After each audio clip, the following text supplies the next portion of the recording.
আমার মেয়েকে সকালে কি খাওয়াই সেটাই শেয়ার করলাম আজকে। হ্যালো বন্ধুরা, কেমন আছো তোমরা সবাই? এখন বাজে সকাল ঠিক 10টা মতো, আর আমি এখন ব্রাশ করছি।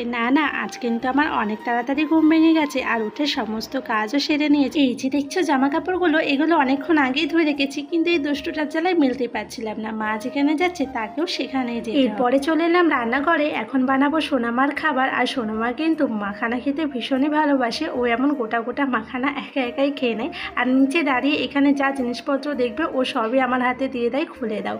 এদিকে মেয়ের জন্য দেখো খাবার রেডি করে ফেলেছি। এখন বানিয়েছি ওটস। সকালবেলায় মেয়েকে ওটস খাওয়াবো, কিন্তু দেখি কলা নেই, তাই যাচ্ছি এখন কলা আনতে। আমাদের কাকা শ্বশুরই বিক্রি করে সমস্ত সবজি, তাই সেখান থেকেই কলাটা নিয়ে এলাম। আর এইভাবে কাঁটা চামচ দিয়ে ম্যাশ করে কলাটা কিন্তু আমি সোনাকে ওটসের সাথে খাইয়ে দিই, আর এর মধ্যে দিই একটু অল্প অল্প করে আমি সোনাকে গরুর দুধ খাওয়ানো শুরু করেছি। আর এই যে খাবারটা রেডি হয়ে গেছে, এখন সোনাকে খাইয়ে দেবো। আর তোমাদের ভিডিওটি কেমন লাগলো জানিও। বাই।